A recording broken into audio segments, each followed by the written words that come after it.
Okay, I actually had planned on starting this. This is called Roman's Christmas. I will say first off, I don't like. I'm going in this completely blind, so I don't know what's going on. It's apparently just a guy who wants to spend Christmas with his buds. It did say that there is certain content, but like the only it basically stated that the content was like blood. It was just like blood and gore. So I think I can get past that. I think I can get past that. I mean, if there's any like real questionable content, like the stuff that's like true, the stuff that's like a true no, then I'll censor it. Or if it just gets too bad, I'll cut it out. Like I'll figure a way to cut it out. Anyway, let's start.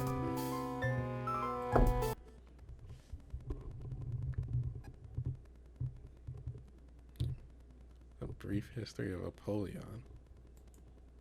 Oh, it's loading. The snow had stopped. The snow had stopped. The lonely lupine detective slowly pushed his way against the snow. It was a familiar pathway he followed, his footsteps heavy on the snow-buried stone pavement as he approached his destination. Day 1, the 23rd of December, 1285.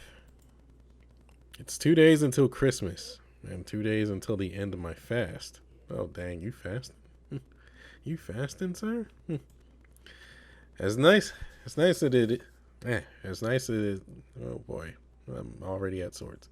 As nice as it is to feast on Christmas, I can't stomach a month-long fast. A whole month without any meat would certainly turn any wolf into a hare.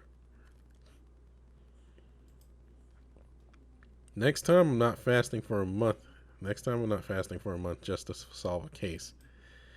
Lucky for me, I closed my last case before it ruined my vacation at White Star Tavern. I'm not going to let another case interrupt my vacation. Not even a murder. I pulled my fur coat tighter and continued to walk against the cold wind towards the distant tavern. I finally saw the sign of the White Star just as the warm breath coming out of me began to froze against my snout. I wonder why the tavern keeper won't move to a better spot. If it weren't for their excellent cider, a tavern this far from downtown wouldn't last a year. The door hinges creaked as I pushed it open. The warm scent of the fireplace smoke, cooking bacon and wheat bread encircled me. Several oil-painted portraits of white-furred dragons decorated the walls, each one exquisitely painted. Haven't seen you for a while. What would you like to have today? The Czarn was dusting one of his precious portraits when I entered the tavern. Czarn, I don't know how to pronounce that. He paused just long enough to speak, then continued his work.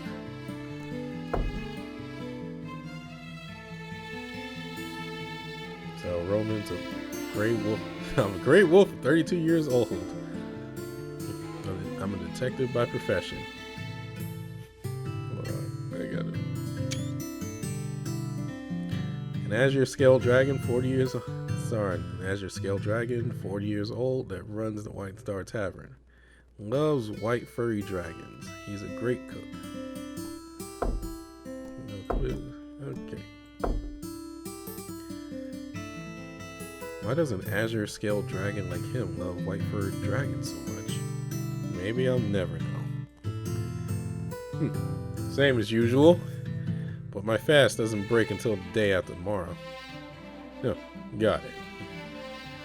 His arm put down the duster, then wiped his hands with a cloth at the counter before grabbing a beer mug and making his way towards the cellar.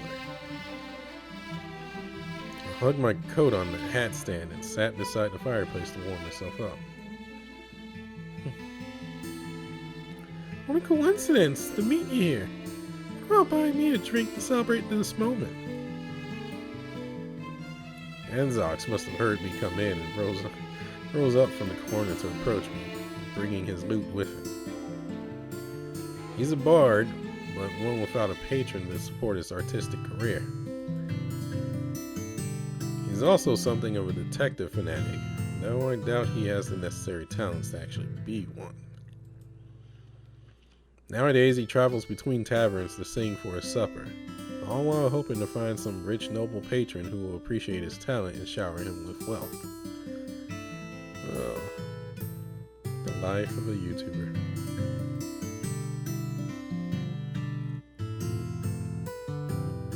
Oh, what a coincidence. I'm flattered that Roman, the great detective, still remembers me. I never forget a guy who can distract me every time when possible. Not on purpose, but still impressive. Of course I do. You left such an impression on me last time when I was trying to solve that case, and you... I'm really sorry about that. Please no. Anzox fled, clutching to his loot.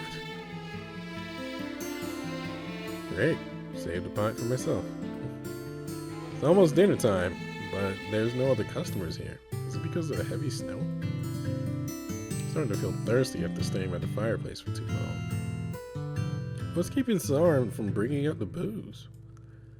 As I looked around, I spotted a guy covered in priestly robe and veil, wearing a silver something cross, and curled up at a corner table.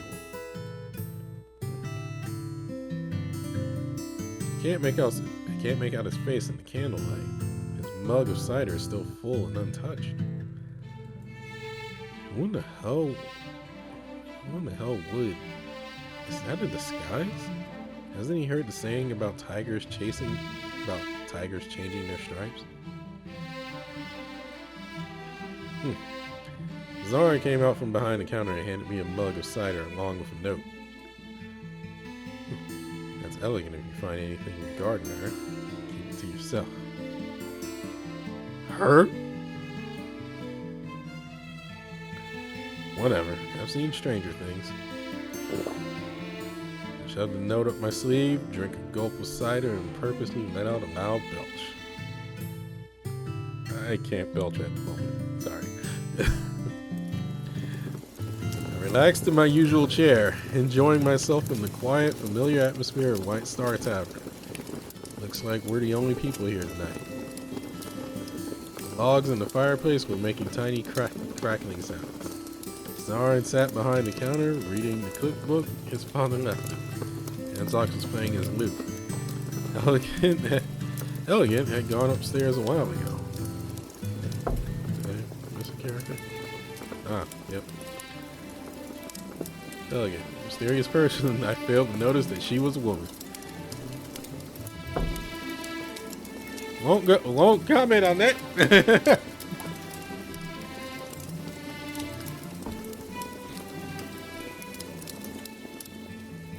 Maybe I'll live here after I retire, if I have the money. Assuming the White Star keeps its comforting atmosphere till then.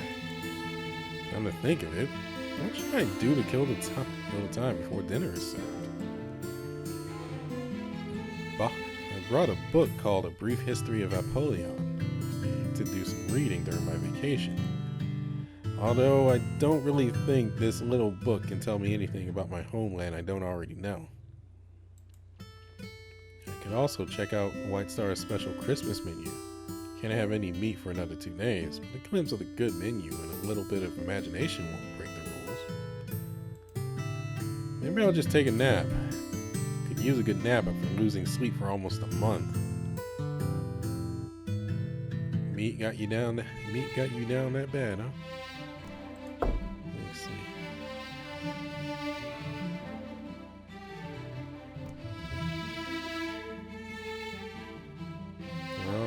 choices.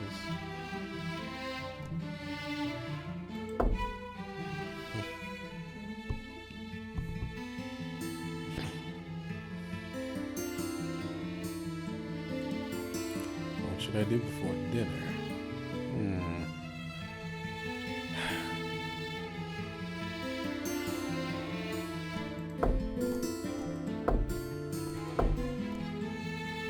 I already had the idea in my mind.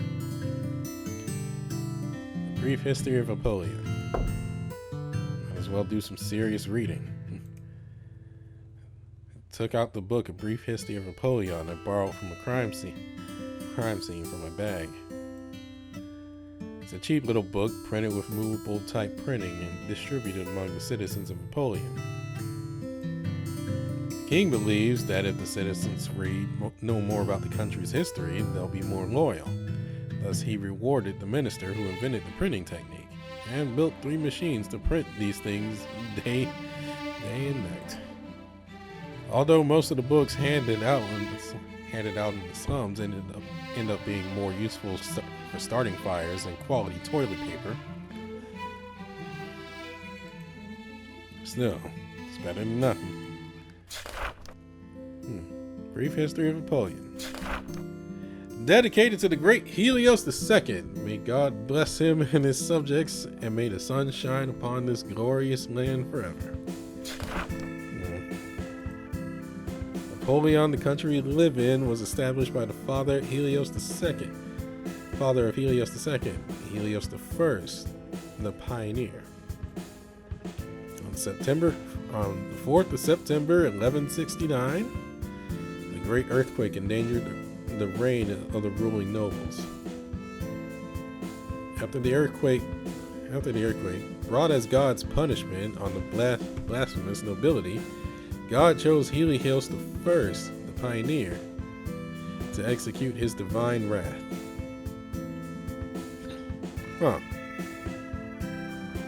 Helios I, the pioneer, led his loyal soldiers of various species from rip our glorious capital and created the country of Napoleon that we know now. Helios I noticed the strife and discrimination caused by age-old hatreds between species. Thus he decreed that all species in Napoleon would be equal. Yeah, good luck with that. Yeah, because that's gonna make things equal.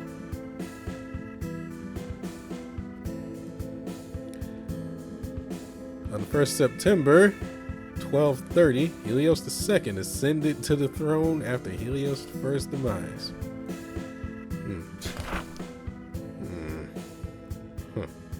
Truly a blessed land of equality. Czar came out of the kitchen and brought me a plate of smoked herring and pale ale. Oh, thanks. That's almost meat, huh? Pity I can't serve you clams in this cold weather. At least it's better than carrots. Fortunately, we still have some smoked herring. I'd have to serve you carrots too otherwise. Bon appetit! He returned to the kitchen and brought Anzacs a bowl of lamb stew. I'm jealous. Elliot came downstairs, hesitated a moment, then took a seat at the corner table. She glanced at me and I quickly looked elsewhere. Chapter 0. Christmas Carol. Using standby... What? Excuse me?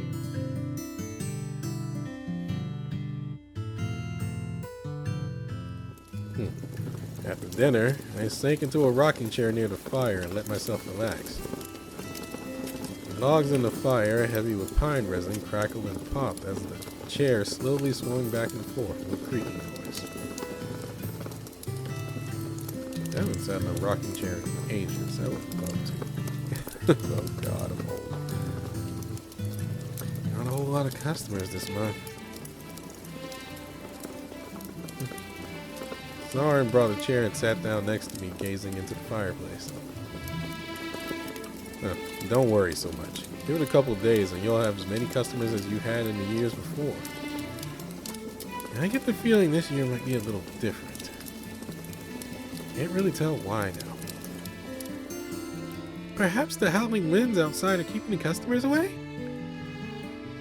Anzox heard our conversation and came to join us with his loot. As if something as minor as high winds could stop folk from having cravings of Zaren's famous home cooking. Oh, flatter me all you like. Flatter me all you like. You're still not getting a discount. I was being sincere! Oh, I wouldn't mind a discount. The White Star has a variety of activities to entertain overnight guests and those who stick around after dinner.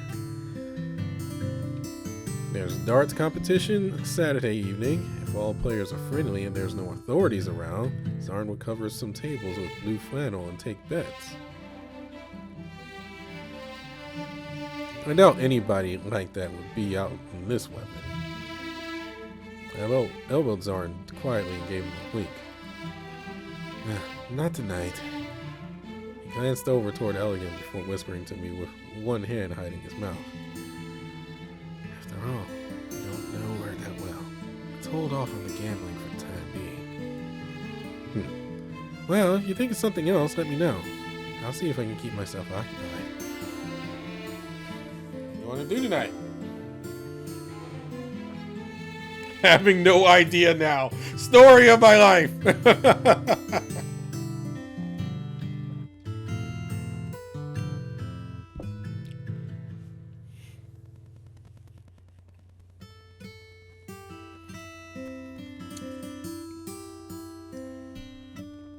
All right. Well.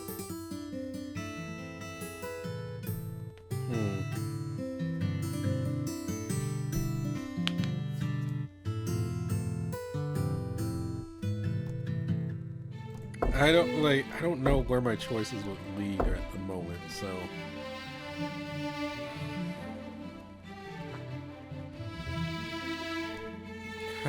let's figure things out.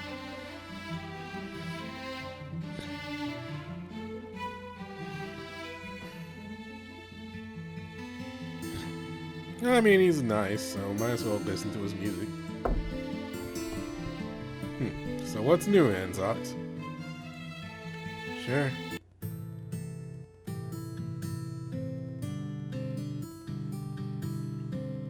Not bad. Only one silver coin for that song. Even Zaren wouldn't have the guts to charge that much. Suddenly, Zaren, who had been quietly cleaning the dishes in the kitchen, poked his head out through the curtain and glared at me. No offense. I'm gonna get kicked out if I go on. By the way, I heard a riddle the other day in a pub from another town. Perhaps the great detective Roman would be interested. I think I'll pass. Maybe Elegant is a fan of logic puzzles? Anzox waved the Elegant from his seat, like he knew her. I'm not a fan of solving riddles, but listening is better than just sitting here. Elegant took a seat to the nearest chair with a mug in her hand. Okay, what's the riddle? Oh, playing a puzzle game again, Roman. I'm trying to figure out the voices here.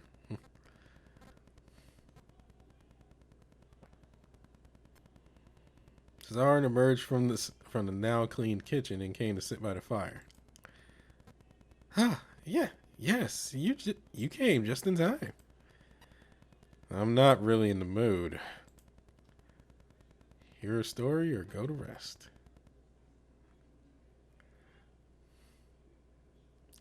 Might as well be friendly.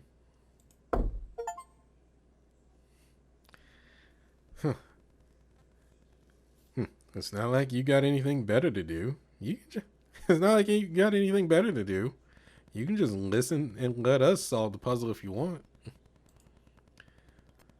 I'd better do it myself than leaving it to you guys. Let's start, Anzox. Anzox cleared his throat and caressed his lute and said, one night, a small town famous for its barley, the only windmill in town, came to a stop. This was the first it happened.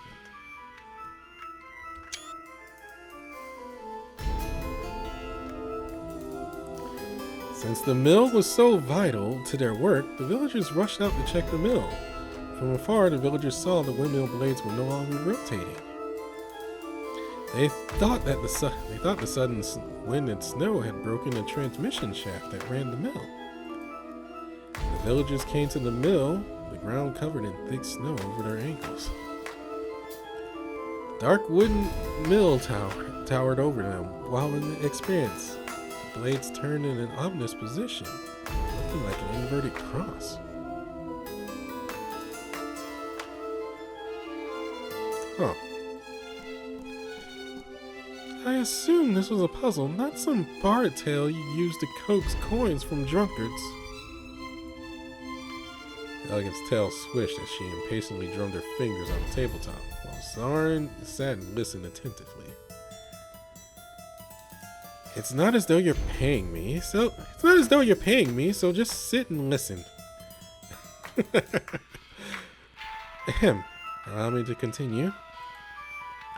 As they drew closer, they found the windmill's maintenance gondola was tied with hemp rope to secure it.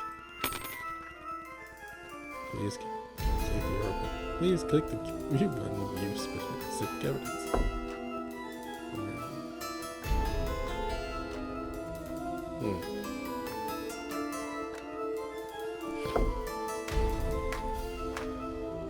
But then they saw it. The miller who ran the mill was suspended upside down in the middle of the air. His eyes were wide open with fear, his face contorted as though he was screaming in terror. His paws were stiff, hanging down and level with the edge of the windmill blades. The snow from yesterday clung to his cold body.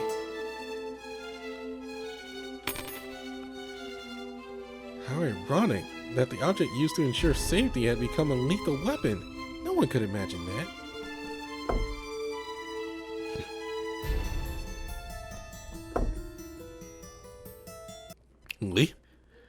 Lethal? Wait a minute, Anzox. Did the safety rope really cause the death of the miller? Do you disagree, Roman? After all, the safety rope was tied to the miller's dead body. Right now, I'm thinking it's an accident because we don't have any other people involved.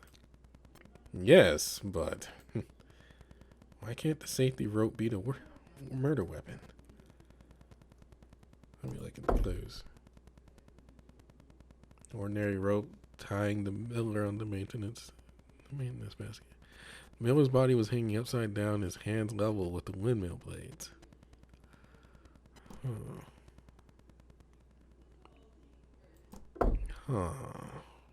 Wait. I think I missed something. Can I? Upside down. His body was hanging upside down, his hands level with the windmill blades. I missed something. I totally missed something.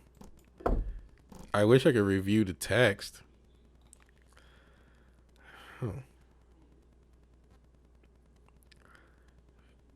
Let's see. I'm gonna save.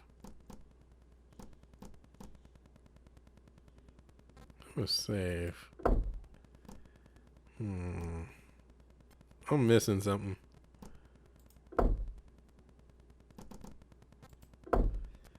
Let's see.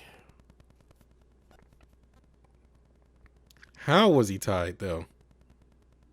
I didn't pay much attention to that.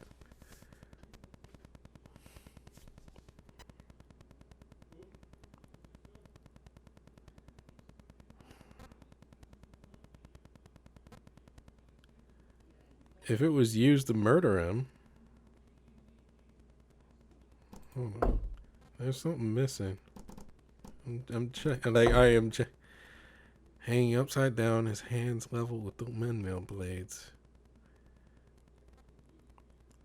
I would say he died from the cold.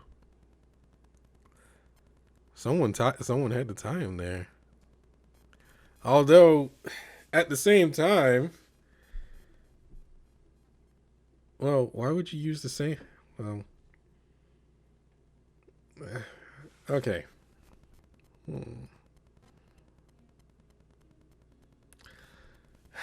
I wish I could review the dialogue. I wish I could review his story because I feel like I missed something. Because I'm like, how was he tied? His body's hanging with the body, so he's obviously tied right there. But it's no accident. It was no accident because if it was an accident, someone would have saw him. If he's been there, because he was there for an entire day, said this, he was there for at least an entire day. This is before forensics too. Crap. His hands level with the windmill blades.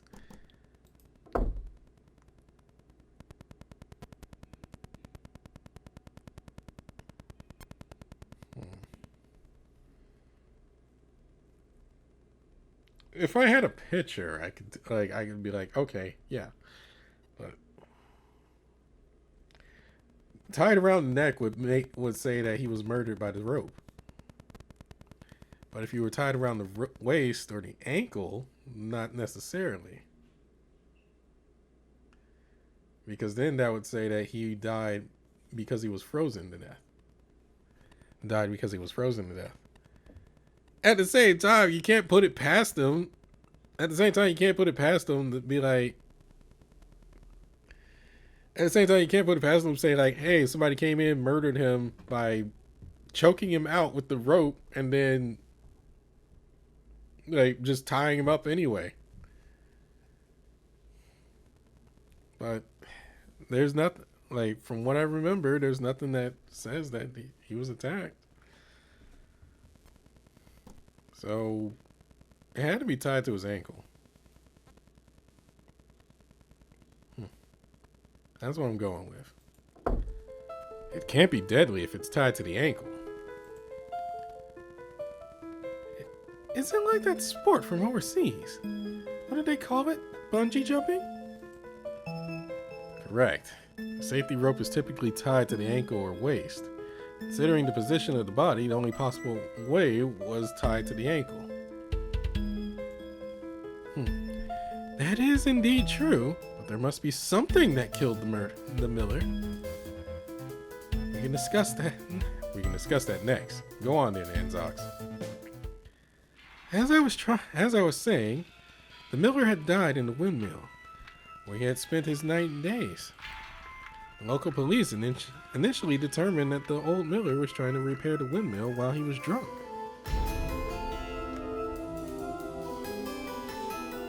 Then it would be more broken, wouldn't it? At least that's what I would think. He had slipped, lost his footing, and fallen from the repair gondola.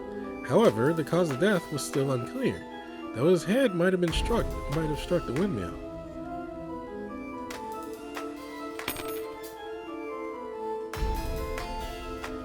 The townsfolk invited one of the greatest detectives in the realm to investigate the scene. The miller was killed soon after he returned home. Since he was still in his coat, every person in the town had an alibi when he died. The body had no wounds. He may have accidentally slipped and fell from the hanging basket while repairing the windmill. The cause of death is unknown. Maybe his head was struck.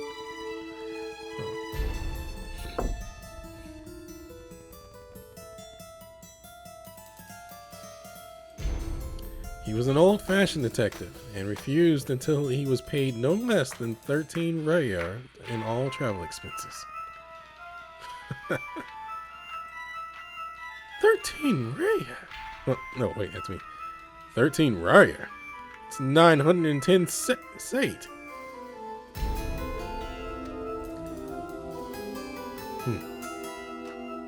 For just one case. For just one case. That detective could eat fried lamb chops every meal for a month if he hadn't vowed no fast until Christmas. I wish my cases paid that well. Do they not? I thought you were worth the price. Manzok started to laugh, but stopped when I glared at him. When the townsfolk came to his humble residence, he was seated behind the great desk, playing with a prism he had bought from the capital's grand bazaar. Oh, wait, wrong character. When the townsfolk came to his humble residence, he was seated behind his great desk, playing with a prism he had bought from the capital's grand bazaar. Sunlight from the small window passed through the lens and scattered into a rainbow color.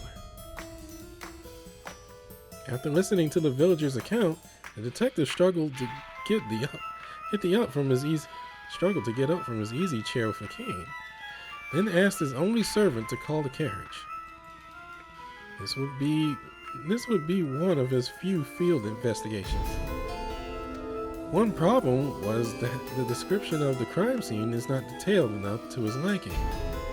Another problem was that the case sounded so bizarre. And the biggest problem was that the glib bar could not get to the point. Then why don't you tell the story?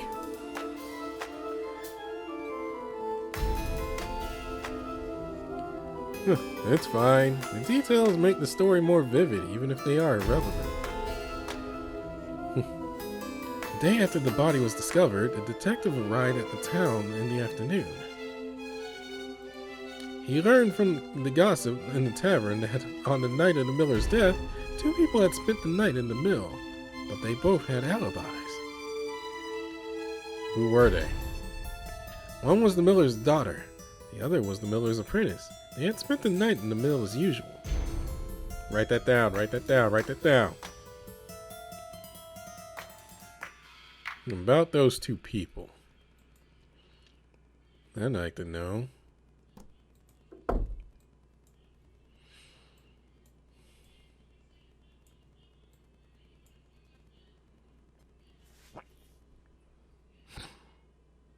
That's a lot of info that we don't have yet. Miller's apprentice, an 18-year-old cat, came from a nearby town 8 years ago. Gained the miller's favor due to his diligence. Okay.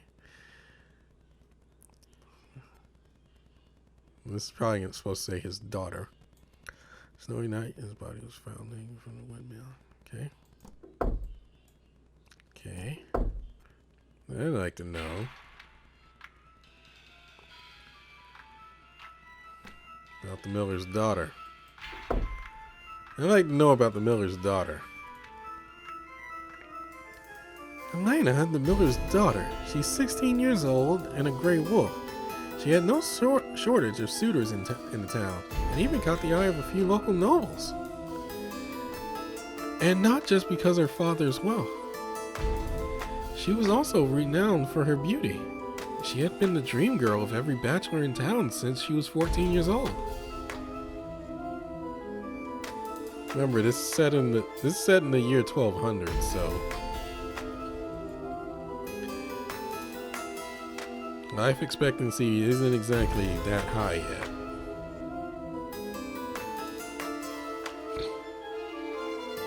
She had a good relationship with her father, or at least other outsiders thought so.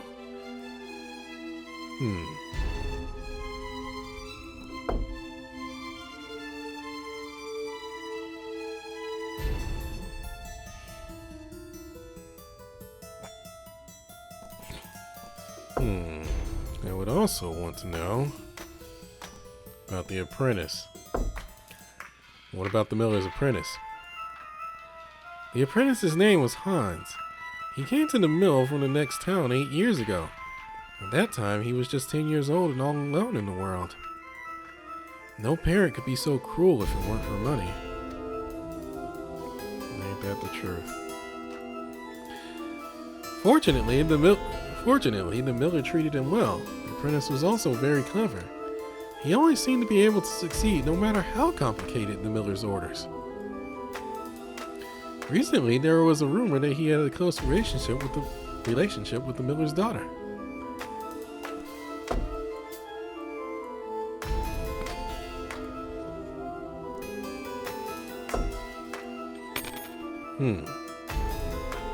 Let me think.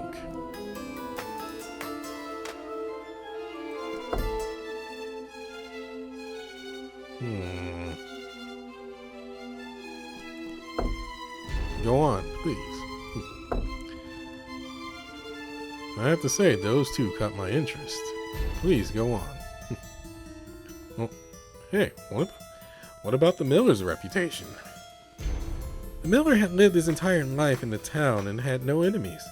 He was well regarded by the townsfolk. His wife died of puerperal fever shortly after she gave birth to Elena, and he had lived as an old bachelor ever since. He had several drinking friends who he'd meet in the pub almost every night after supper, drinking and talking until the tavern closed.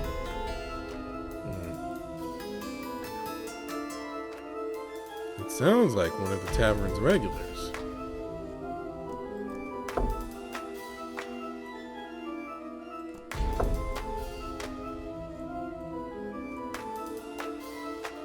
Usually stays at the tavern until it closes at 10.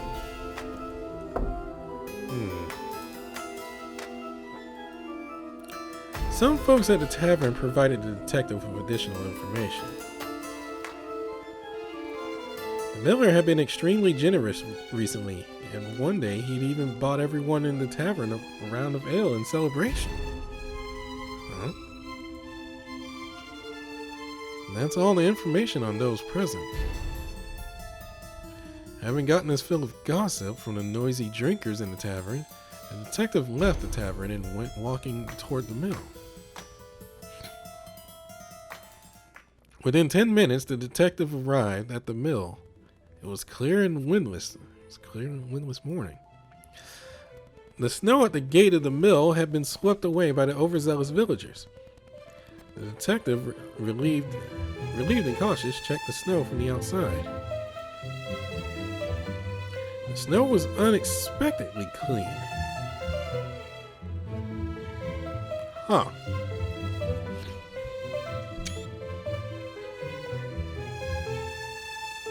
Apart from the footprints left by the villagers who found the corpse in the outer circle, and the footprints that went all the way to the front of the house, there was nothing except some messy traces in front of the last footprints.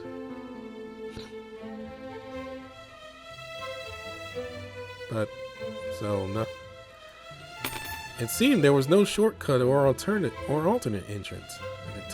The detective put on his hat and came to the mill door. He glanced down by accident before entering the door. There seems to be a circular imprint around the last footprints in front of the door. And the stone used to hold the door open had also been moved.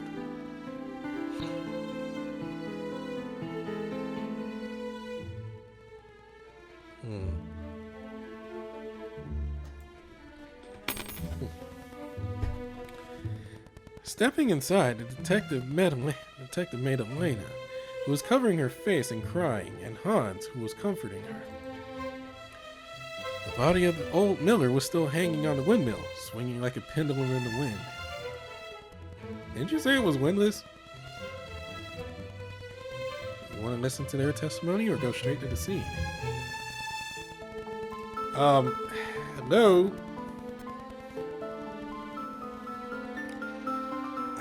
If I remember how Phoenix Wright is played, even though I never played it, and I've only watched bits and pieces of it. Actually, I watched the entire playthrough, but I don't remember anything of Phoenix Wright. Other than there's some cases that are just like, oh crap. Anyway, let's listen to the testimony. Let's hear the testimony. Perhaps you should investigate the scene first in case something gets destroyed later. Not to mention the witness does not seem to be emotionally stable.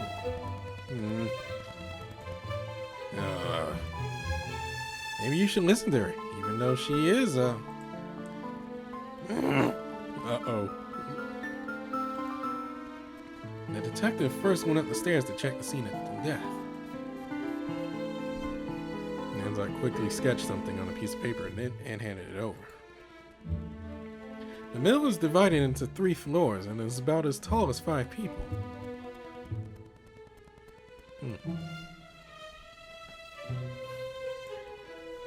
Between the maintenance gondola and the 3rd floor and the window on the 2nd floor is connecting the shaft between the fan blade and the mill.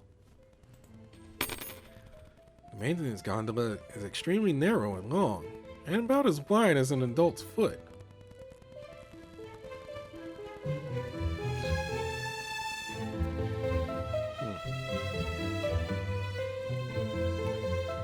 There was a layer of snow on it, but no footprints. 2 ropes were tied at the railing on the basket. The left part was covered in snow like the other parts of the railing, and there was no snow on the right part, so somebody been there. The detective leaned against the railing and looked down under the wooden railing under the wooden railing hung the cold body of the miller.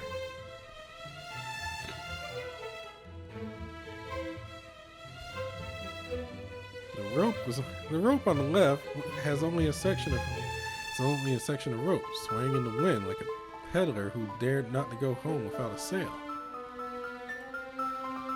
As he tried to lean out farther, the railing creaked under the pressure. The snow fell from the inclined railing, falling and disintegrated in the air. The detective's biological instincts kicked in, his fur bristling involuntarily. He pulled back quickly and turned to check the situation at the entrance, putting his right hand inside his coat and grasping the dagger he kept to defend himself from villains.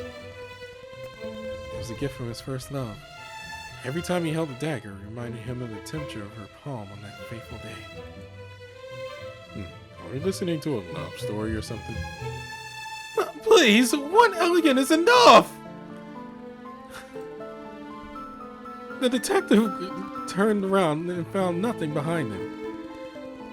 He went downstairs and quietly found that the two of them were where they were, as if they had not moved.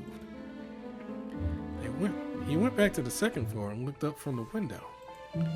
Above his head was the rotating shaft of the windmill blade, which gleamed black from grease and from the daily rotation and maintenance. The shadow cast by the rotating axis hit the detective's face, which gave him a very uncomfortable feeling. As though he was some prehistoric hunter shuddering in terror at the sight of some giant beast. The gears of the windmill were exposed, about 30 centimeters away from the upper eaves of the windows. Triangular teeth were distributed around the rotating shaft. The detective put his hands into his coat pocket and gently ran his thumb across the edge of the prism he had carried. Something came to his mind. The detective looked out the window again. Those gear grooves seemed to be more worn than the others. Huh? That's a clue to me if the game ain't gonna log that. He went back to the 1st floor, passing the living room and straight into the kitchen. The oven seemed to have been used recently, and the kitchen filled with a mixture of pungent smell of charcoal and a delicious grain smell of barley bread. He opened the oven and flicked the ashes with a stick. The shape of a piece of charcoal under the ashes reminded him of the prism in his pocket, like a wedge. Having gathered the necessary evidence, the detective returned to the living room and questioned the witnesses. Noticing the detective's approach, Lena sat upright with Han's support, her eyes drooping. She was dressed in a light blue nightdress. Her eyes were red and swollen. Her facial fur was combed. It was easy to see the state of disorder despite her attempts to cover it.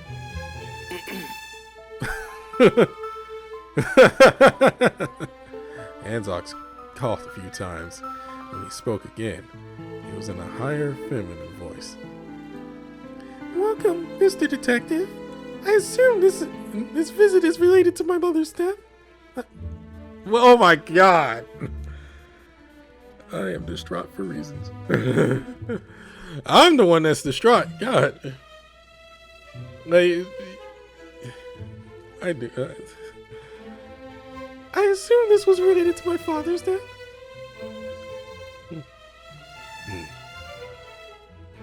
It'd be nice if you could talk. It'd be nice if you could talk this way more often. It's really hard to speak like this. Come on, show us your dedication to your craft.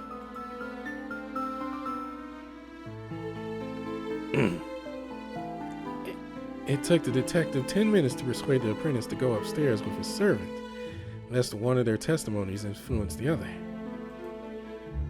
After formally introducing himself and some brief preparation, the detective asked her to tell the story of that night.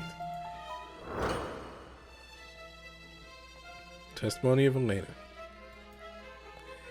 Yesterday after dinner, my father went to the tavern as usual. I finished my housework after about 8 o'clock. It was about 2 hours before my father came back. Nothing seemed strange. I then went up to Hans' room to chat with him. 2 hours passed by and we didn't realize that my father had yet to return as normal. It wasn't until around 11 o'clock that we realized how late it really was. I hurried downstairs thinking my father was quietly sitting in the living room, ready to scold me. But he wasn't there. The door was closed and no one was in the living room. I had a feeling that something terrible must have happened. It was like a snake had slithered under the door and crawled up my spine to whisper in my ear. I don't know if it was because of the wind or the old hinges, but the door on that day was more difficult to open than usual. I pushed the door open and the wind blew the snow into the house. I propped the door open and made my way outside. When I got into the windmill, I had a strange thought, like an itch on my back that couldn't be scratched. I couldn't help but look up. Oh God, this is killing.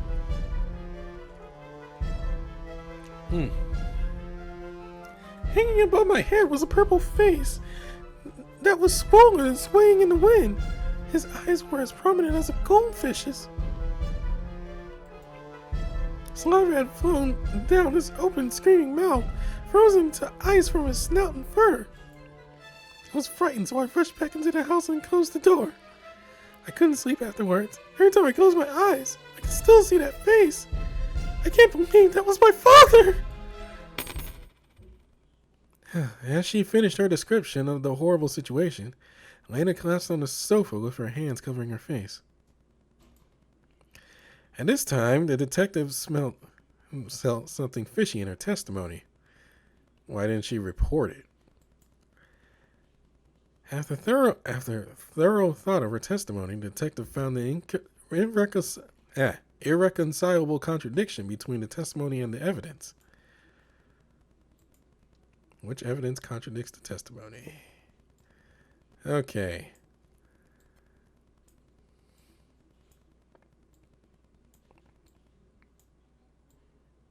I want to say the stone.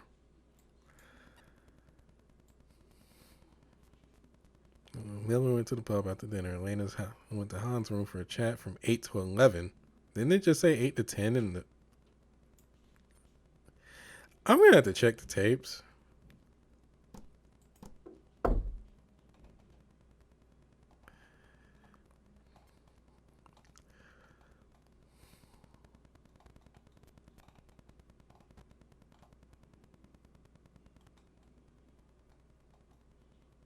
Eight o'clock. 8 to 11. Huh? It wasn't until 11 o'clock. 2 hours passed by, but it wasn't until 11 o'clock that you realized something was off. Okay.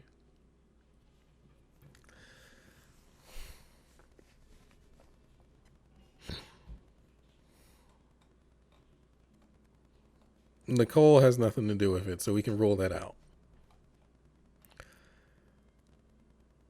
The gear has nothing to do with this testimony, so that I can rule that out. Hanging masking is very narrow. There were no footprints. 2 pieces of rope tied to the railing. One on the left with snow and the other on the right without. That feels like it. I wish I could save. Yeah, wait. What about the stone? The stone is the one I'm betting on.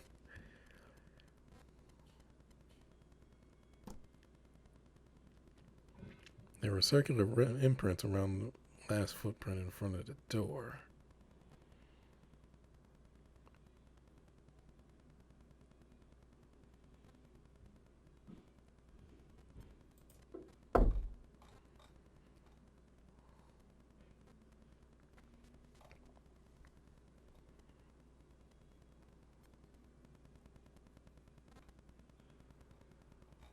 But isn't the rock...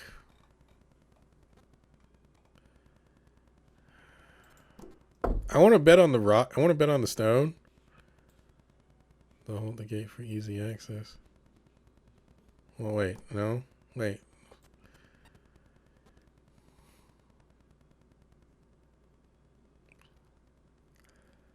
She had a hard time closing the door, though.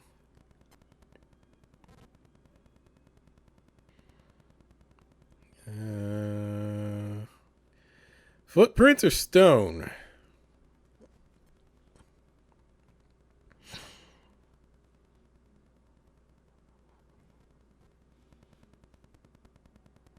I'm going to go with stone. Maybe this one. Think before you speak. Oh, what? It's not? Okay. Well.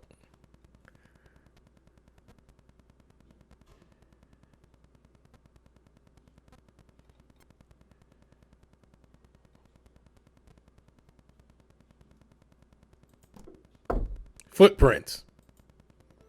Oh, give me some details. Paradox is no other footprints on the scene. It was said earlier that one of the series of footprints on the site reached the gate of the mill. Since Elena had gone out, she would have certainly left her footprints as well. Although I don't know how she did it, Elena must have concealed something. As for the reason, we can only go on with the inquiry. The detective tidied his sleeves and carefully pointed out errors in Elena's testimony. As I recall, Miss Elena, you just said you went out to check outside? Yes. Then why is there only one set of footprints from outside of the house to the gate of the windmill? Well, I must be so scared that my memory is confused. Yeah, it's not solid evidence. Let me start over. The corrected testimony. I'm already running on an hour. Yesterday after dinner, my father went to the tavern as usual. I went upstairs for Hans to chat. 2 hours passed by and there was no sign for my father's return. I went downstairs around 11 and found that he had not come back. I opened the door and my father's distorted head appeared as the body swung outside. I was so scared that I ran back to the house and closed the door. The scene was so frightening that my memory was confused. That night, every time I closed my eyes, that horrible face would pop up. I couldn't sleep at all. As long as a lie is told, more lies are bound to be used to cover it up. A pity that even the most talented folk can't make up every lie perfectly, let alone under such pressure.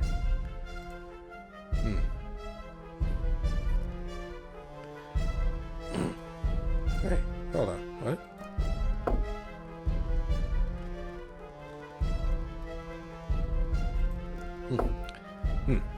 Miss Elena, there's really no need to hide anything. me.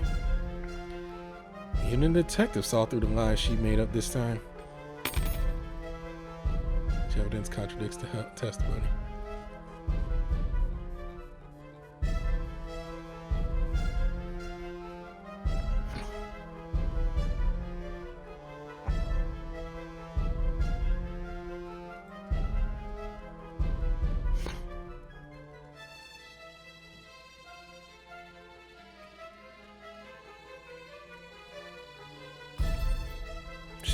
She omitted the part about having a hard time opening the door this time.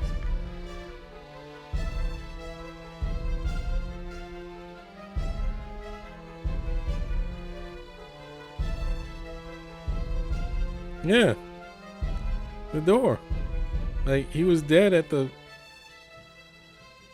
Alright, so,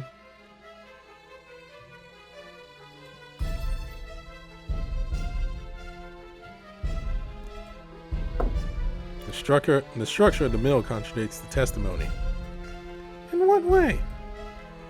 The rotor of the windmill is between the second floor window and the third floor. The length of the fan blade should not even reach the door. Should not even reach the door?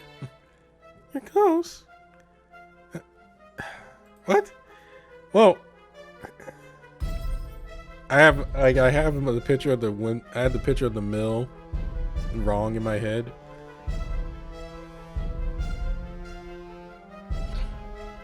What door?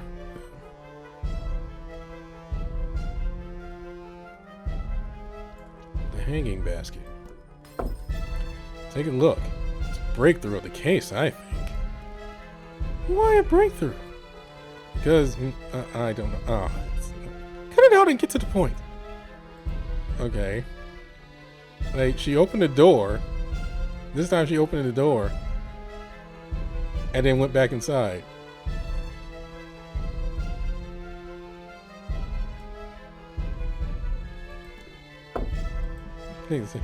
Maybe right, but it seems that has nothing to do with Elena's testimony at present. I should keep that in mind in the next investigation. Okay. Oh. She was so frightened that she shut the door.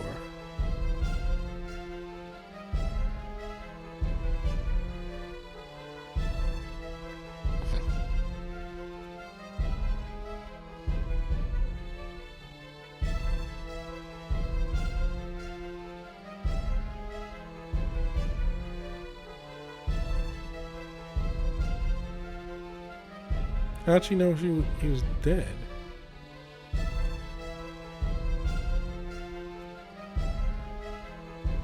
Okay, I already answered Mill. It's contradictory. What? Well, anyway, I think it's a contradiction. Perhaps you should find a more suitable job. God! Oh.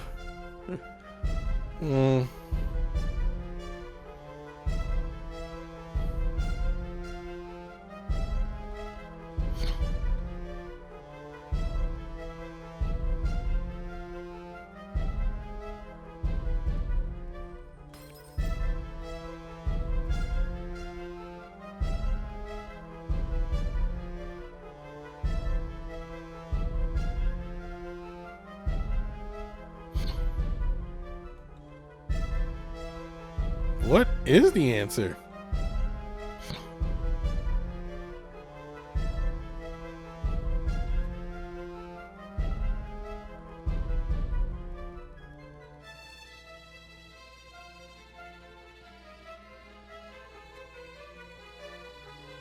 I'm actually kind of at a loss here. Personally, I'm at a loss here. I know someone's gonna be like, "Oh, it's easy. Like, I missed something." Like, I'm sitting there thinking in the middle, like, what? Like, okay, like, so this time she went out, she saw it, and then she ran back in. Which is different because she didn't go downstairs, like, she didn't, like, have a hard time going out the doorway. I already answered them, though.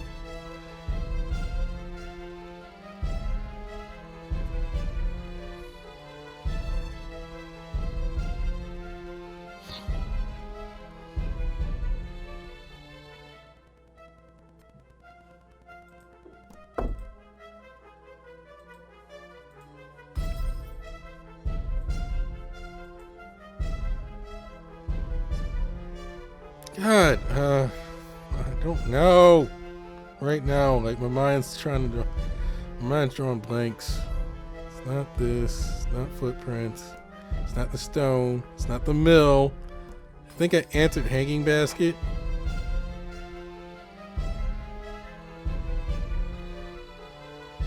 If it's her damn testimony, it's too fishy. Far less fishier than you. For real? Why am I fishy? You're distracting others with your nonsense. Fuck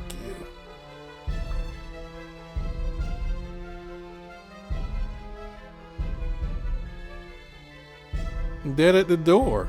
Isn't he hanging? It's the position of the body. How can Elena see his head? Sorry. How can Elena see his head in the door? The miller's paws were even with the windmill blades. Elena saw what she should not have seen, only because she was actually out there and cleaned up her footprints when she came back. Not to mention cleaning up her footprints is suspicious. Why would you need to clean your footprints if you were just a witness? Perhaps she panicked and did something that would implicate herself accidentally.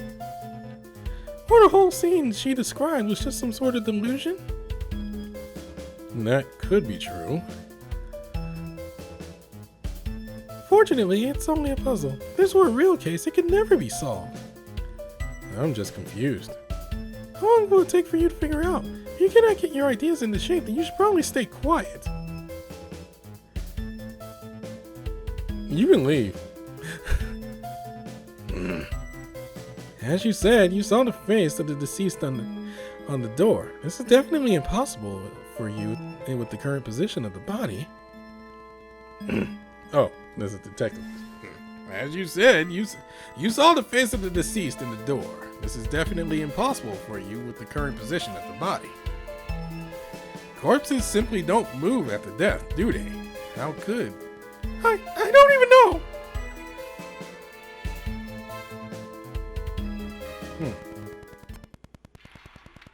Oh, wait.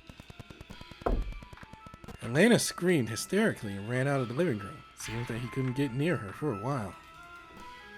So the detective went upstairs to visit another witness. Hans, we're gonna save it here.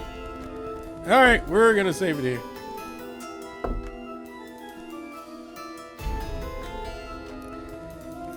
We're gonna save it here. I gotta call it. Because it's been going for an hour. Like, that second bit threw me for a loop because I'm just sitting there like, okay, like, what should I click? Like, what should I click to represent what I'm thinking here? Which is usually my issue when it comes to these things.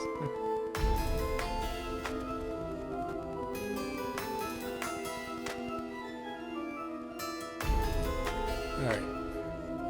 Till next time.